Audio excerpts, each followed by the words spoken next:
O livro ele tem quatro, vamos dizer assim, quatro conteúdos interessantes. O principal dele é a descrição do céu a cada dia, de como diariamente a Lua se comporta, é sempre em cima da Lua. Por quê? Vou explicar por que a Lua. Como é que está o astral do dia, o delta energético do dia. Se você seguir aquilo, não tem muito erro. Tem dias mais ou menos, tem dias interessantes para isso, tem dias complicadíssimos, tem dias com astral ruim, tem dia que melhora no meio do dia. Então, você vai ali, que nem previsão do tempo, né? Você vai chover às 4 da tarde, vai melhorar às 7 da noite. E a mesma coisa com o astral do dia, só que aqui a gente se referindo à Lua. Por que a Lua? Porque a Lua é o corpo celeste mais rápido do céu. Então, em horas, se monta e se desmonta um clima difícil produzido pela Lua. Então, às vezes, uma manhã tensa é uma tarde leve. Uma madrugada do capeta é uma manhã, no dia seguinte, suave.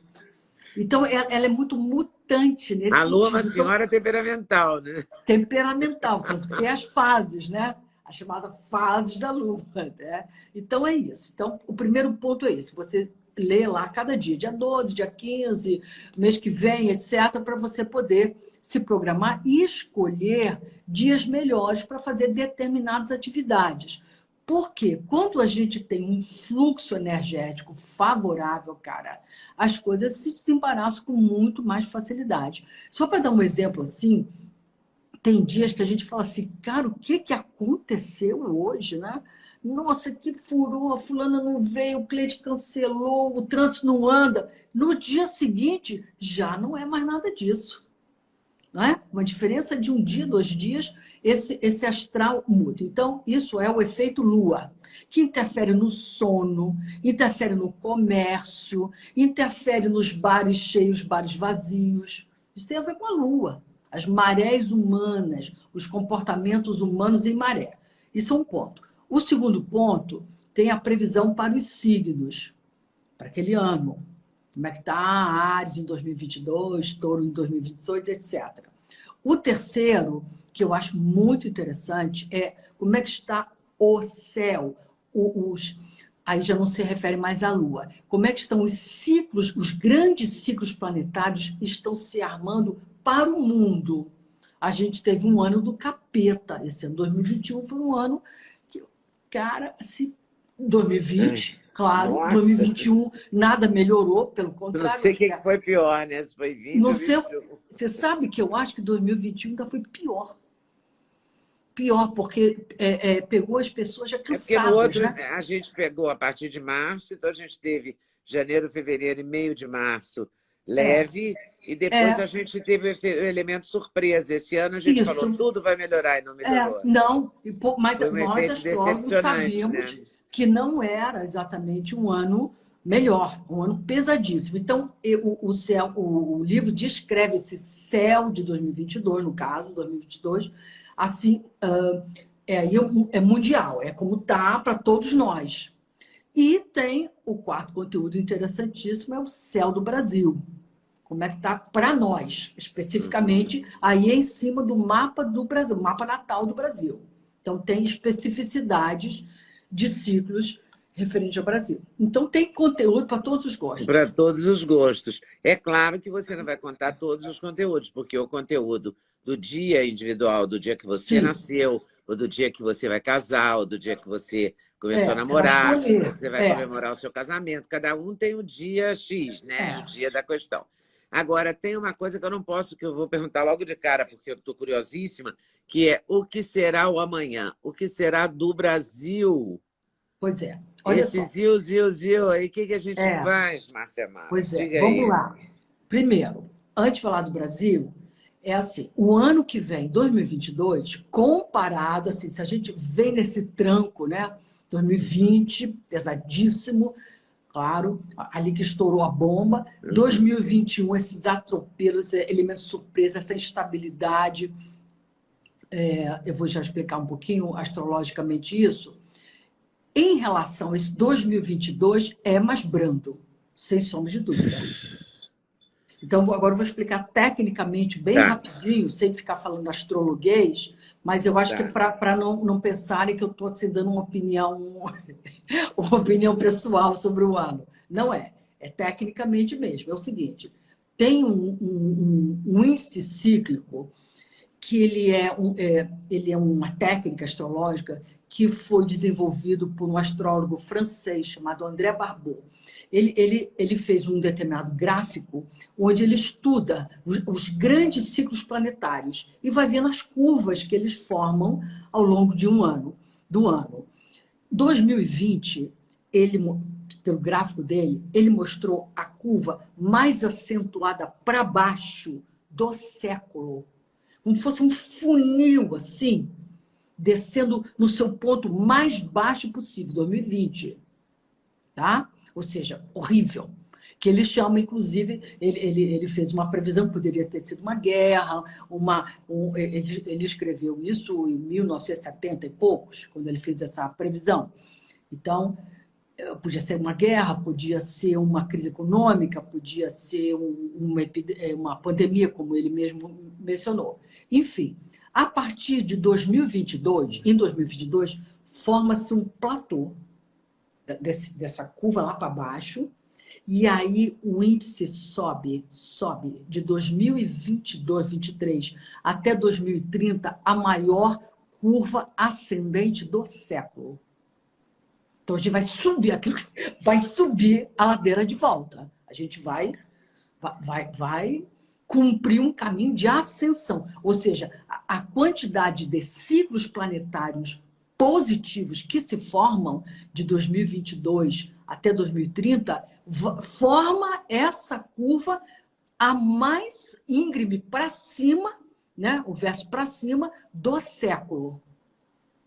Então, a gente pode... isso já dá uma perspectiva. Isso é mundial. Já anima, né? Já anima. Anima.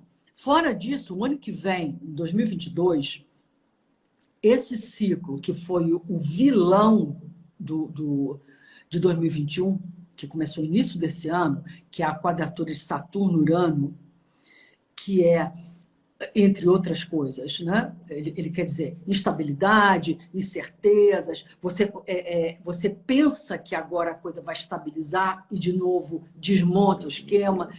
Períodos muito curtos de estabilidade e muitas turbulências. Ok. E ele é, por natureza, um ciclo, aí que eu vou entrar no Brasil, associado a radicalidade de polarizações, como se fossem forças que estão atuando de forma polarizada. Então, não há convergência. Então, tem essa história toda que a gente vive no Brasil, mas o mundo todo está vivendo essas posturas, posições, ideologias, posicionamentos políticos, ou seja, polarizados. Não tem um meio termo, não tem ninguém fazendo o caminho budista, sabe?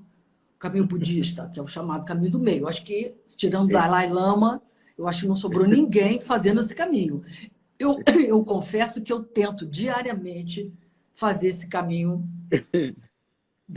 que não está nas pontas, né? Mas, enfim, esse ciclo, agora, no final desse ano, ele volta com força total, novembro, dezembro. Tá? Mas já no primeiro semestre do ano que vem, ele cede. Eles se dão uma afastada. Você acha que agora, novembro e dezembro, ainda vai ser bem acirrado mesmo? Bem acirrado. Eu acho que essa coisa, inclusive, da pandemia, ainda não podemos considerar, não podemos relaxar. A gente não pode considerar que o inimigo foi abatido ainda. Então, é precário, eu acho que é prematuro, né? A gente precarizar os cuidados. É prematuro. Porque ainda tem aí, sabe, uma coisa que pode te dar um susto? Sabe quando um casamento se quebrou, né? Aí se separaram, aí voltaram? Sei. Volta. Que nos primeiros 8, 9 meses, a gente não sabe se vai ficar. É um sonho, depois, bum. A gente não sabe, né? Se aquilo veio Que veio para consolidado. ficar, né? Pronto, a gente está nessa situação ainda, nesse final de ano. Mas no primeiro semestre do ano que vem, eles dão uma afastada, uma acuada, uma aliviada, primeiro semestre do ano que vem. Voltam no segundo semestre, ainda de agosto a dezembro, inclusive no Brasil, época de eleição. Então, eles de novo, os inimigos, porque o Saturno e Urano, eles são inimigos míticos. Na mitologia, eles já se odiavam. Lá, o Saturno castrou Urano, enfim, eles têm uma história, uma narrativa mitológica de rivalidade, exatamente de polarização de força, como se uma não pudesse existir junto com a outra. Eles não se dão mesmo, né? Não se dão. Ancestralmente, quanto mais agora. Então, a gente está, vamos dizer, reencenando esse mito, tá? Das radicalidades. Enfim, mas o primeiro semestre do ano que vem, não só eles se afastam, como aparece um monte de ciclos bonitinhos. Gracinha, sabe? Tem o Júpiter, vou falar disso, uma conjunção Júpiter-Netuno, um peixe linda. Tem o Júpiter com Urano, tem o Júpiter com Plutão.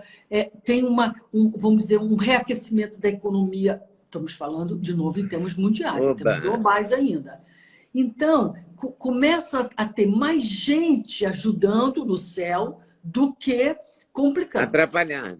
Do que atrapalhando. Então, fora aquela coisa que a gente falou do índice ciclo, que vai subir de platô 22, 23 a 30, subindo, subindo, subindo. Então, temos uma questão mais suave, ou pelo menos nós temos menos desafios, vamos chamar assim, e temos um ciclo muito bacana, que o Júpiter em peixe, com o Netuno em peixe, se encontram no ano que vem, por volta de março, abril, que é uma indicação, por exemplo, de uma ampliação da vacinação, não só no número de imunizados, de novo estamos falando globalmente, tá? Como de medicações que são lançadas e que elas ajudam a prevenir, ajudam a tratar, ajudam a curar, enfim, como se a indústria farmacêutica muito mais potente, muito mais aparelhada para dar conta de questões sanitárias, de saúde, etc. Gostou do corte que você acabou de ver? Vale a pena conferir com certeza, né? Então vai conferir muitos outros cortes no canal de cortes Leda Nagli. É claro que a entrevista completa você vai conferir no YouTube Leda Nagli, canal Leda Nagli do YouTube, você não pode perder de jeito nenhum. Valeu, tô te esperando, hein? Vem nessa!